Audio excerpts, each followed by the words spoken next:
O Boneco, conto de Melissa Mecenas Oshiro. Ela consternou-se mais uma vez diante dele. O piano tocava ao fundo. Não se podia ouvir sua voz irritada. A canção era tão linda. Que breve momento irônico. Podiam dançar, sorrir, juntar as mãos em volta de amor. Invejar as pessoas com as voltas da valsa, mas não. Então a música parou. Nesse instante, em busca de um lugar para sentar, uma moça de 16 anos andava contra o vento. O frio era intenso. Levava nas mãos algum papel importante. Uma outra música começou. Ela estava velha, à procura de um banco vazio na praça. Era 1º de fevereiro, um domingo. As pessoas passavam por ela como se passa pelo vento. Amassado no bolso do vestido, um papel dobrado estava prestes a cair. A música terminou e recomeçou. Ela era uma mulher de 38 anos. Andava de um lado para o outro, apreensiva. Havia muitos lugares para sentar, mas a ansiedade a perturbava. E em suas mãos uma folha importante pendia. Quantas vezes ouvira aquela música?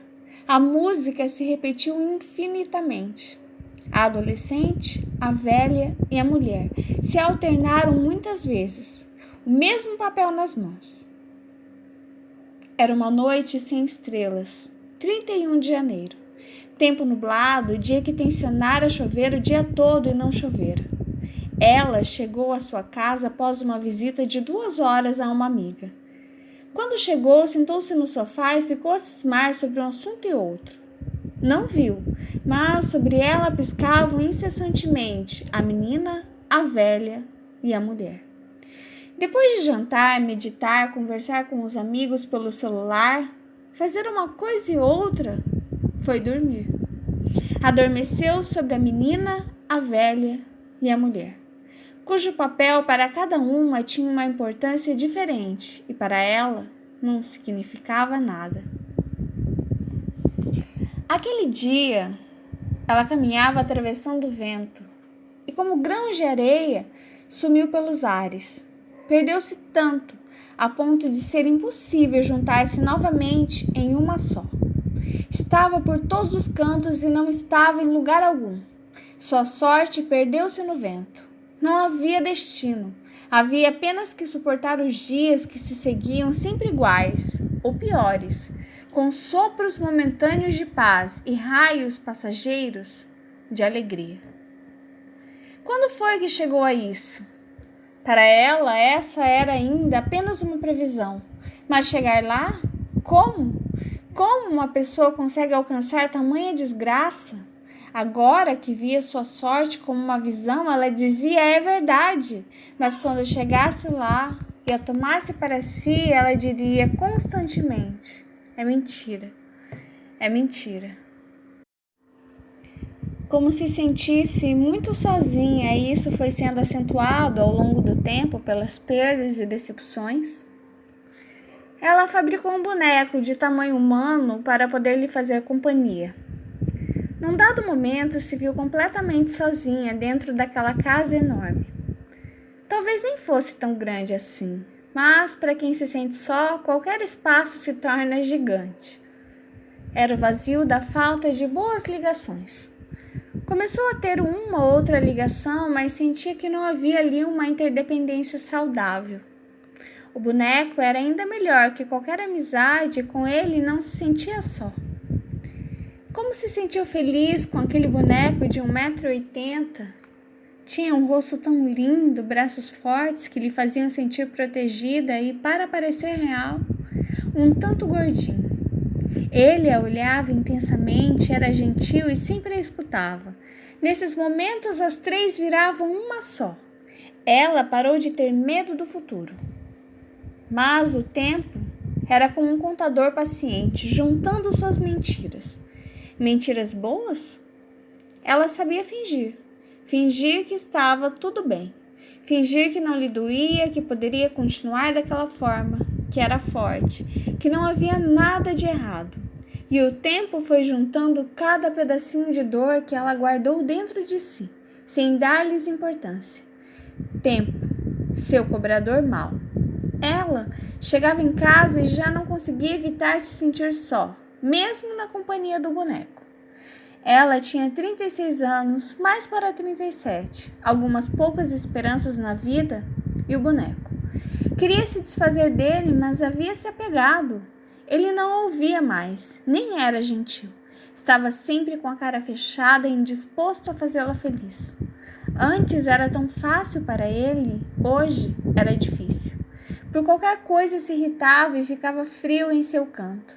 Não queria dialogar e jamais pensava no futuro, ou lhe dizia palavras de amor como antes. Mesmo na solidão de sua casa, não ousava abrir a boca. Tinha medo de que ele se zangasse. Não estava mais presente nem mesmo para si mesma. Aprendeu a fingir que estava feliz, que não estava se sentindo triste, que não doía, que não havia nada a ser conversado. Ela não viu mais futuro para si.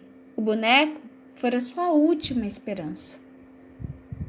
Quando ela se sentia triste, logo tomava um banho, colocava uma maquiagem sensual, um cabelo exótico e tacos de madeira envernizada. Pronto, não estava mais triste, pelo menos não para quem a olhasse. Afinal, não somos nós mesmos, somos aqueles que se refletem nos olhos alheios. Ela era essa estranha, sempre bonita e faceira, que não sente dor e jamais para por nada. Mas ela começou a temer o passado, pois ele sim poderia desmanchá-lo. Dentro de seu lar ou onde fosse, os problemas começaram a persegui-la como o corpo e a sombra. E com o tempo a sombra dominou o corpo. Ela continuou a fingir ser tenaz, indestrutível, mas até mesmo a sombra começou a ventar com a mais fraca brisa. Tremulava por tão pouco, pois a dor só quem a sente sabe sua dimensão. Para todos os outros, ela é perfeitamente suportável. Ela misturou as 3 épocas de sua vida e já não soube qual era. Não sabia se estava velha ou jovem ou apenas mulher. Não sabia mais se era sombra ou corpo, desejo ou frustração, fé ou descrença. E sua dúvida passou igualmente para o boneco. Quem era esse boneco que era completamente ignorante quanto ao seu passado e expectativas? Ele, que nunca quis saber quem era, apenas existia ali, ao seu lado. O boneco era neurótico por verdade e dizia ser sincero, mas ela não mentia, apenas ocultava suas dores, enchendo pequenos balões até que estourassem na face do boneco. A relação estava insuportável, mas ela não tinha mais ninguém. É claro que ela sabia que também não o possuía. De repente, o boneco se mostrou prestes a partir. Ela não podia acreditar naquilo, sua própria criação a abandonando. Ela chorou, gritou, estendeu as mãos, mas ele não virou o rosto. Não olhou em seus olhos, não lutou por estar ao seu lado. Ela desmoronou seu futuro sobre ele. Cada sonho que sonhara, cada desejo frustrado, e ele pareceu tão único como a vida. Passado e presente pareciam agora uma coisa só, apenas dor e medo. Ela se viu atravessando seus rastros, um por um, sem poder mudá-los, apenas sentindo a dor de cada um deles.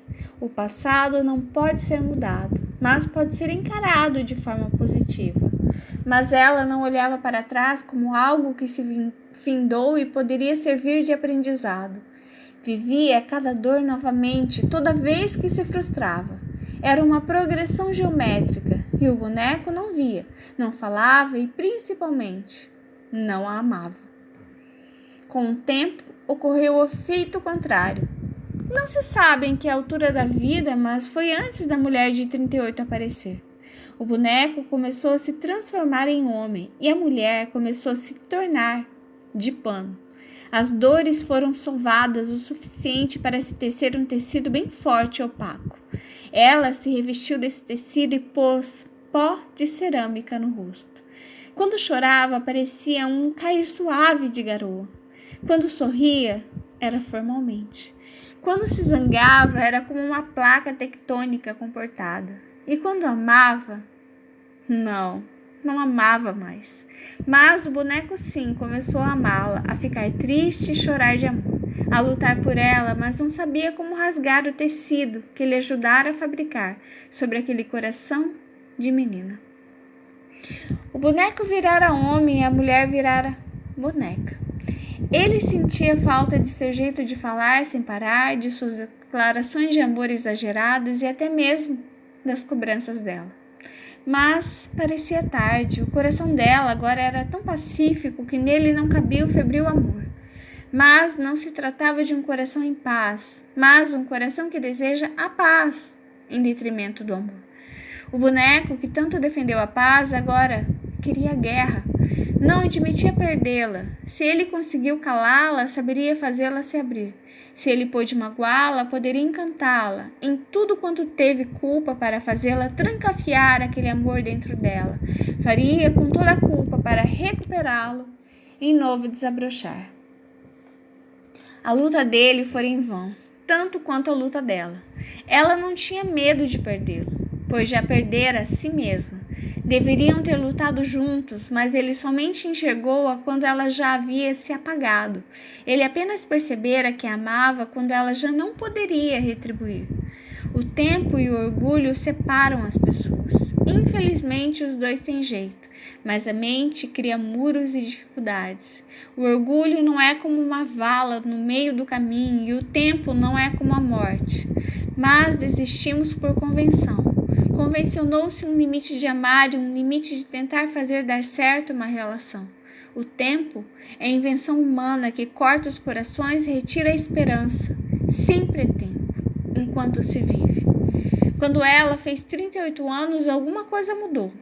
Ela não poderia crer no que via. Com toda sua indiferença, ele ainda se tornara de bom para ótimo e de ótimo para excelente. Fez todas as suas vontades e desejos, mas não bastou para ela. Então ele resolvera realizar seus sonhos. O homem queria se casar com uma boneca, ter filhos com uma boneca. E como nunca imaginou que seria, quando seu sonho chegou, ela lhe disse não. Para ele poderia ter sido orgulho, para ela era falta de fé. Ela não sabia mais ser feliz. É muito mais fácil ser triste. Não exigia esforço, apenas desistência. De alguma forma, nesse momento, onde a afirmação que ela tanto buscara se formara, ela lançou sobre ele todas as suas negativas a fim de fazê-lo desistir. Ela não se armava contra o mal, mas contra o bem. Evitava rir para não chorar. Evitava se alegrar para não se entristecer. Evitava amar para não se machucar. Em 2019, ela se viu velha, mais velha que 50 anos depois. A mulher carregava aquele papel querendo rasgá-lo, tanto quanto a velha queria beijá-lo e a menina queria inventá-lo. O tempo e o orgulho nunca dormem, mas não podem contra o amor. O amor ali começou a desforrar o coração da boneca, fio por fio, pacientemente. E quando eles foram homem e mulher, pela primeira vez juntos, dividiram aquele papel por pelo menos 4 horas seguidas. Positivo. Ela e seu boneco juntaram as mãos e fizeram uma oração. A menina sonhou com um processo de família que começava desde a amizade até o matrimônio. A mulher desacreditou na família e no amor. E a velha tinha tudo isso como seu maior tesouro. Fim.